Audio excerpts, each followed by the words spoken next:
Hi guys, my name's Chris Tubby and I am founder of Trading for Tomorrow. I've got 51 years experience in the markets. Here I'm just sharing a bit of my sort of macro outlook, and that's followed in part two by some technical analysis.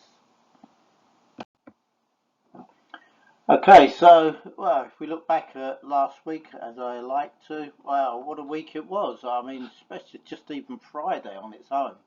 There was massive swings on all the asset classes, stocks, JP Morgan's, Wells Fargo, both missed expectations. Uh, JP Morgan's income slipped for the first time in 3 years. Their trading did well, but not so much the rest of the bank. And their shares fell the most since COVID. Now, the Magnificent Seven of 2023 is quickly becoming the Magic Five after Apple and Tesla have dropped quite a lot this year, sort of 12 and 30% respectively. However, that said, Apple did make a little bit of ground up after it announced an overhaul to its Mac computers to focus on AI. Bitcoin volatility is definitely back. On Friday alone, it had a $6,500 range. Now, the IMF has hinted at a slightly higher outlook for global growth. Not much though. Looking at rates, the ECB may cut rates in June ahead of the Fed, which is now looking more like September. Even if it's going to be then. And obviously that's down to inflation. Now, this could see a divergence in rates between Europe and the US, which is likely to send the euro and the pound lower against the dollar, and possibly more of its peers as well. Just remember, that's just my personal view. Now, when it comes to inflation and the Fed, I mean, Biden's certainly not helping. He's forgiving another, well, over $7 billion worth of student loans. Now, inflation in the US has surprised. CPI came in higher than expected, although PPI was pretty much in line. Now, that CPI, though, is almost destroying any chance of a June rate cut. Now, Europe, however, inflation seems to be falling quicker than expected. Again, sort of Europe's got a bit of a weaker growth situation. And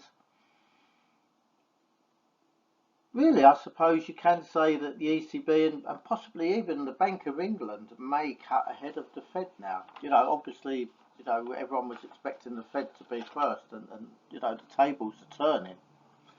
So, of course, it's just not that straightforward, though, because when we look at sort of all this geopolitical tension that's around, Russia's outgunning Ukraine by at least 5-1 in the way of weapons.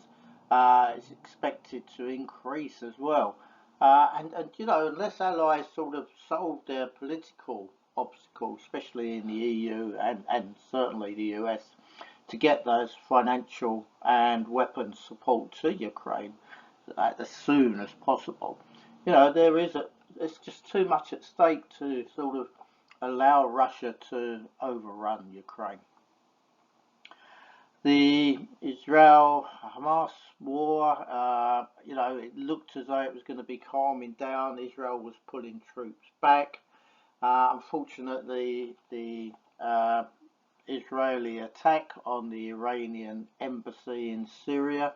That's if, of course, that was the Israelis. I don't know whether they claimed it was or not. And of course, that could just ignite the whole region. Now, with Saturday night, we saw some retaliation by Iran on Israel, where it sent over 300 drones and missiles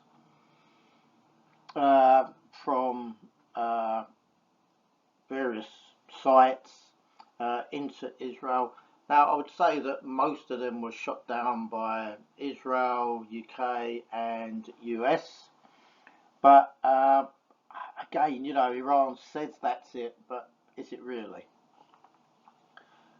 So, the Middle East just remains that powder keg. The Red Sea is a difficult situation because you've got the Houthi. Uh, it's just so much going on there. And of course, that's sort of disrupting supplies because it's much more difficult to go through the Red Sea at the moment, and most are electing to go round, which adds another 2-3 weeks. Now, of course, all of that just gave oil a steady week, with WTI spiking to 87.67 on Friday before it dropped back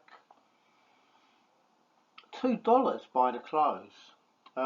Gold hit 2,450 and silver almost reached $30. And but that said, they all sort of gave back those gains right towards the close. So whether those earlier expectations of what was going to come out of Iran in the way of retaliation became maybe less was expected, maybe, possibly some were in the know even. So that said, any escalation in the Middle East region, again, that could just spike these oil prices. And if that happens, of course, that's likely to push inflation higher again. It's going to prevent central banks from cutting rates. It's just a delicate situation at the moment, obviously. Because of that, the markets are very nervous. And this coming week, I've got to say, we can expect another volatile week. Now, when it comes to trading oil, I used to be a market maker, liquidity provider for both exchanges many years ago. But for oil, I like to use calendar spreads. That's sort of long short or short long positions. Just trading the forward curve. And I did have a few of them over the weekend just in case this happened. The impact is unknown. Maybe people will the traders might just go, okay, well, that's happened. Not worse than we expected. Not really casualties as such. Limited response. Okay. But, markets open 11 o'clock Sunday evening in Europe, in the UK. So let's see what goes on there. Now, when we talk about, I like to do these sort of calendar spreads, but also I like to buy options, and I generally sort of go for at the money for the rest of the asset classes. Said that, it's only for when I have a really strong view on something. There's even option strategies. They give you this long short position so that, as long as the market has a big move one way or the other, that you can make some money. It's a volatility trade. And of course, these markets are up and down so aggressively at the moment.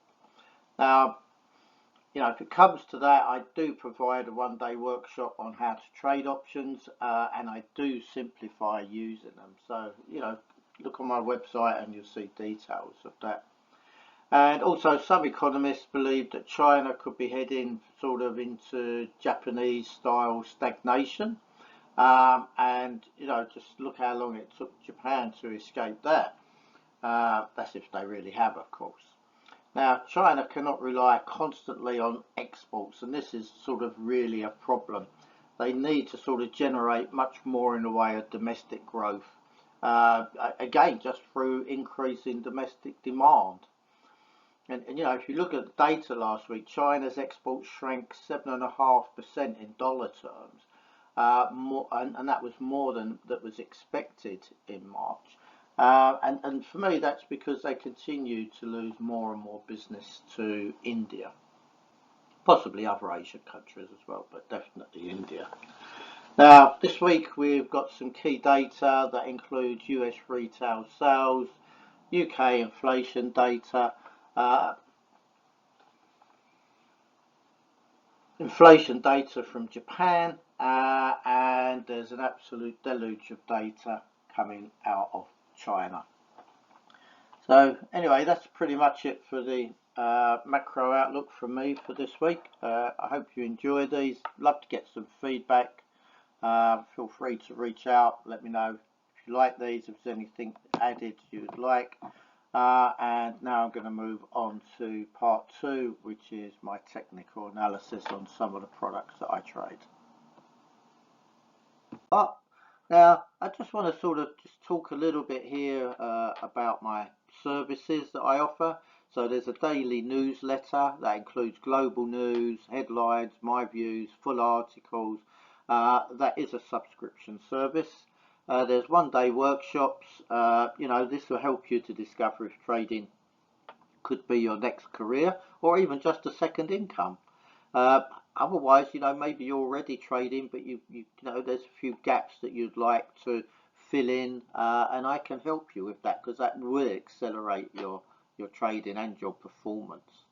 And then there's a 1-week intensive course. That's going to make you feel competent and confident after just 1 week. It's going to give you those foundations that you need to build your trading career on.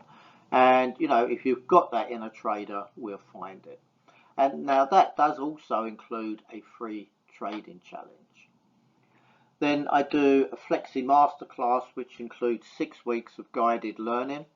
They can be split up, you don't have to take them all at once. And this is designed to provide you with all the knowledge and trading tools that you're going to need to navigate any market and also on any asset class. I trade them all. And as I say, you can spread those weeks out over months if you need to. It's no problem for me. And again, that does include a free trading challenge. Now, trader mentoring, I'm doing more and more of this. And this is to help you reach that next level time and again. And I'm doing much more in the way of one-on-one sessions right across everything that I'm doing now, rather than sort of looking for big groups. I do provide a lot of trader educational content to individuals, exchanges and brokers. And as as I mentioned earlier about the trading challenges, if you're looking for a funded trading account, then you can contact me for details just about the ones that I use, or you can sort of take one of the courses where I'll give it to you for free at the end of it. Okay, so then moving on to our disclaimer, just to make you aware that trading does involve the potential risk of loss of capital and is not suitable for everyone, although hopefully it is for you. And many companies provide leverage, so just be aware that you can lose substantially more than that initial investment. Everything I include in here is just purely for educational purposes. I'm not trying to encourage you to trade or invest. That must be your decision.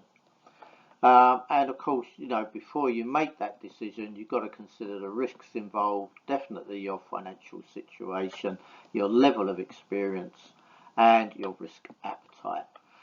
And of course, it's important that you only risk capital that you're prepared, but also that you can afford to lose. And if you've got any doubts whatsoever, seek independent financial advice and do that before you risk your capital.